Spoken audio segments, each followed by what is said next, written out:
ராஜாத்தி, என்ன திருவிழால அம்போன விட்டுட்டு எங்கப்பா போனீங்க? நீ என் மக ராஜாத்தியா? அடையாளம் தெரியலையாப்பா. நீ என்ன தொலைக்கும் போது எனக்கு 9 வயசு இருக்கும். இப்ப மடமடன்னு வளர்ந்துட்ட. அதனாலதான் அடையாளம் தெரியல. ஆனா நீ அப்படியே இருக்கேப்பா. அதே கருப்பு, அதே அசடு, அதே சட்டை, ஐயோ அதே வேஷ்டி கூட. இல்லம்மா, இது வேற வேட்டி.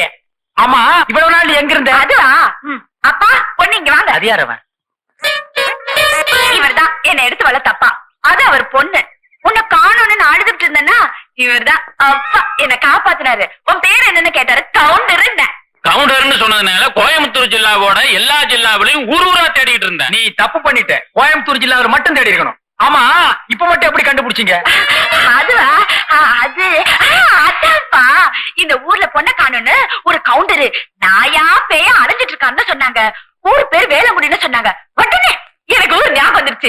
உன்னை பார்த்தேன்னா அடையாளம் அப்படி என் அப்பா மாதிரி இருக்கேன்னு தெரிஞ்சிருச்சு. பாட்டி கத்திரிக்கா, என்ன நீ இத்தனை வருஷம் கழிச்சு பொண்ணு திரும்பி வந்திருக்கா, ஒரு பாச நேசம் கொஞ்சம் கூட இல்லாம விசாரிச்சுக்கிட்டு இருக்கிறீங்க. ஓ, நீ ஒரு மோசமான ஆடியா. எனக்கு ஐயா பாசம் இல்ல, வண்டியா பாசத்தை வச்சிருக்கிறியா? பொசுக்குன்னு பொண்ணை பார்த்தோன்னு எனக்கு கையும் ஓடல காலும் ஓடல. மகளே ராஜாத்தி, அப்பா, ராசாத்தி, அப்பா, ராசாத்தி. அப்பா.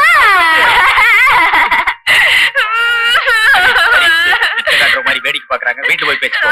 ஓ, அந்த பெயிண்ட் அடிக்காத பெட்டி தூக்கி போயா போயா. ஓ, இப்படி போயா. உன் பேர் என்ன? பக்கிரிசாமி. யார் உனக்கு இந்த பேர் வச்சது?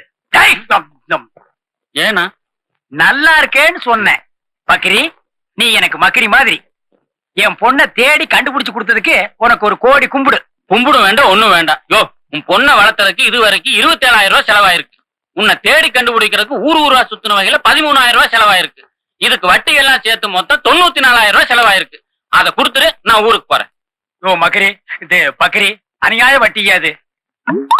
ஏன் வேட்டி வைக்கிற? நோட்டு வச்சிருக்கேன். நோட்டு வைக்கிற இடமா அது? வட்டி கணக்கெல்லாம் இங்கதான் வைப்பேன். உனக்கு சந்தேகம் வந்தா பாத்துக்க. இது நோட்டா? இது எங்கேயோ கீழே கிடந்து பொறுக்க வந்திருக்கான். ஓ துண்டு மீச, எனக்கு இருக்கிறது 4 ஏக்கர் நிலம், 2 மாடு, 3 கோழி. இத வித்து உனக்கு வட்டி பணமா கொடுத்துட்டு நானும் என் பொண்ணு தெருவில் போய் நிக்கிறதா ஐயா? அப்பா, ஒரு நல்ல யோசனை சொல்றேன். என்ன, இவனை இவன் மகளை அடிச்சு பணமாக்கிட்டுமா? என்னப்பா, அவங்களோட ரொம்ப பாசமா பழகிட்டேன். பிரிய மனசு வரல. இவங்க நல்ல வேலை பார்ப்பாங்க. இவ பிரமாதமா சமைப்பா. அவரு நல்ல ஆடு மாடு மேய்ப்பாரு. அவங்க இங்கே இருந்து வேலை பார்க்கட்டுமே, நம்மளும் காசு கொடுக்க வேண்டாம். நல்ல யோசனை. இவன் மூஞ்சிக்கு ஆடுதான் மேய்க்கலாம். ஆனா இவனை நம்பி ஆட்டை அனுப்ப முடியாது. கொஞ்சோண்டு உப்ப கையில எடுத்துட்டு போய் தடவி கடிச்சு தின்றுவானே. இருந்தாலும் என் பொண்ண புத்திசாலித்தனமா நீ வளர்த்திருக்கிற. அதனால நீ இங்கேயே இரு. நீ என்னமா சொல்ற? ஆமாப்பா, தங்கச்சிய பிரிஞ்சு என்னால ஒரு நிமிஷம் கூட இருக்க முடியாது. ஏன் 2 நிமிஷம் இரு? அடிச்சு போட்டுருவேன். இன்னைக்கு எல்லாருக்கும் பிரியாணி. சந்தோஷம் தானே? ஏண்டா தம்பி, என்கிட்ட ஒரு வார்த்தை சொல்லிருக்க கூடாதா? காணாம போன சிரிக்க வந்துட்டாலாமே. கிறுக்கி துருக்கிட்டு இருக்காத. நான் உன்ன பாக்க அங்க வந்தா, நீ என்ன பாக்க இங்க வந்துட்டியாக்கு. கண்ணே, உன் அத்தை. விடாத. என்ன பெத்த ராசாத்தி, என்ன பெத்த அம்மா. நீ திரும்பி வரணும்னு நான் எல்லா சாமியும் வேண்டிக்கிட்டேன். எங்க எல்லா வீட்லயும் பாரு பாத்துட்டியே. ராசாத்தி, உன் கண்ணு, உன் செல்லம், உன் பெத்த அம்மா, என் கண்ணு. அப்பா, எனக்கு இப்படி ஒரு அத்தை இருக்காங்கன்னு தெரியவே தெரியாது. நீ வீட்டுல இருந்தாலும் உனக்கு தெரியும். இந்த வெக்கப்பட்டு நிக்கிறானே, இவன் யார் தெரியுமா? உன் அத்தை மகன் ஆண்டிப்பேன். ஏண்டா ஆண்டி, பொண்ண புடிச்சிருக்கா? அட போங்க மாமா, எனக்கு வெக்கமா இருக்கு. சுத்தம். ஏண்டா இப்படி வெக்கப்பட்டா எப்படா குடும்பம் நடத்துறது? இவன் குடும்பம் ஏன் நடத்து. தம்பி, அது யாரு? அதான் தோழி.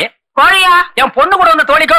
ஏண்டா உன் பொண்ணை மட்டும் தான் கண்டுபிடிச்சு கூட்டிட்டு வந்தியா, அவளையும் சேர்த்து கூட்டிட்டு வந்தியா? அக்கா, என் பொண்ண கோயில்ல தொலைச்சிட்டேன். அப்ப கண்டுபிடிச்சு வளர்த்தானே அவன் பொண்ணு. அவளை நான் தொலைச்ச குற்றத்துக்காக இவங்க அப்பனுக்கெல்லாம் நான் இற போட்டுக்கிட்டு இருக்கேன். ஏண்டா பைத்தியக்காரா, கண்டுபிடிச்சு கொடுத்தாங்கல்ல, ஏதோ போனா போகுதுன்னு 200 300 கொடுத்து அனுப்ப வேண்டியதானே? அப்படி கேட்டிருந்தா தூக்கி வெளியே எறிஞ்சு எடுத்துட்டு போறான் இருப்பனே. வேற என்ன? அவன் கேட்ட தொகைக்கு இந்த வீட்டையே அவன் பேருக்கு கிரையம் பண்ணி கொடுத்துட்டு நான் வெளியே போயிட வேண்டியதான். அவன் யாராவ? அதான் கோழியோட அப்பன். ராசாத்தி, நடுத்தருவுல நின்னுட்டு இருந்த உடனே எங்க அப்பன் கூட்டிட்டு வந்து சீராட்டி பாராட்டி வளர்த்ததுக்கு இதுதான் நீ காட்டுற நன்றியா? உங்க சாதி சனை எங்களை இலக்காரமா பேசுறத கேட்டுட்டு சும்மா நின்னுட்டு இருக்கிய. இந்தப்பா காய்கறி கடை, கல்யாணத்துக்கு வேண்டிய எல்லா காய்கறிகளையும் அனுப்பிடுறியா? நல்லா பிஞ்சு காய் அனுப்பு. இந்த மாதிரி முத்தலெல்லாம் அனுப்பிடாத. இந்தப்பா இலை கடை, ஒரு 500 இலை அனுப்பிடுறியா? உங்ககிட்ட இருக்கிறதே 40-30 தான் இருக்கும் போல் இருக்கு. வீட்டுல இருக்க அனுப்பிடுறேன். அப்ப வீட்லயே உட்காந்து வியாபாரம் பண்ண வேண்டியதானே? மாப்பிள, ஒரு 100 நெத்து காய் அனுப்பிச்சிருங்களா? இந்த எச்சி புத்தியான வேண்டாங்கிறது. உன்னை எல்லாம் கடத்தலுக்கு அழைச்சிட்டு வரக்கூடாதா? மருமக புள்ள ஒரு 100 நெத்துக்காய் அனுப்பிச்சிருங்க. உங்களுக்கு எல்லாம் தேங்காய் விக்கிறதா இல்ல போங்க. ஏன் பணம் கொடுக்க மாட்டேன்னு பாத்தியா? பூனை இவனுக்கு அட்வான்ஸ் கொடு. நீங்க 100 தேங்காய்க்கு 1000 ரூபாய் கொடுத்தாலும் சரி, உங்களுக்கு தேங்காய் விக்கிறதா இல்ல. அண்ணே நீங்க ஒண்ணும் கவலைப்படாதீங்க, நான் பஸ்ல போய் பக்கத்தூர்ல வாங்கிட்டு வரேன். தேங்காய் கிடைச்சா வாங்கு, இல்லன்னா தேங்காய் புண்ணாக்கு வாங்கிட்டு வா. எல்லா ஹோட்டலும் இன்னைக்கு புண்ணாக்கு சட்னி தான் போடுறானுங்க. நம்ம வீட்டு கல்யாணத்துல எல்லாரும் புண்ணாக்கு சாப்பிட்டு போ. பூனை டேய் மருமகனே, என்ன பகைச்சிட்டு கடை நடத்திடுவியா இல்ல தேங்காய் வியாபாரம் தான் பண்ண விட்டுருவனா? என்ன செய்வீங்க? என்ன செய்வனா? உன் கடை தேங்காயில வெடிகுண்டு இருக்குன்னு பொருளையை கிளப்பி விட்டுருவேன். அதத்தான் ஏற்கனவே ஒரு தடவை சொல்லிட்டீங்களே. ஏன் இன்னொரு தடவை சொன்னா நம்ம ஜனங்க நம்ப மாட்டாங்களா? எத்தனை தடவை சொன்னாலும் நம்புவாங்கடா. இப்ப என்ன நடக்குதுன்னு பாரு. என்ன கவுண்டர வாங்க, தேங்காய் வாங்க வந்தீங்களா? ஆமா. எல்லாரும் நல்லா கேளுங்க.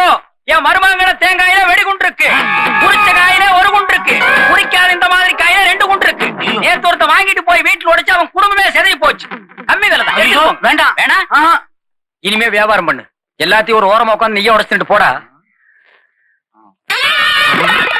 நீங்க ஒண்ணும் பயப்படாதீங்க பெரியப்பா, என் மாமா வேணுனே கதை விட்டுட்டு போறாரு. நானே நல்ல தேங்காவா பார்த்து தரேன், வாங்க. எதுக்கு நீ தேங்காய் உடைச்சே கொடுத்துருப்பா? வீட்டுக்கு எடுத்துட்டு போய் உடைச்சு அதுல வெடிகுண்டு இருந்து எதுக்கு வம்பு? அட இவ்வளவுதானே பெரியப்பா, நீங்களே ஒரு நல்ல தேங்காவை பார்த்து எடுத்து கொடுங்க. இந்தா.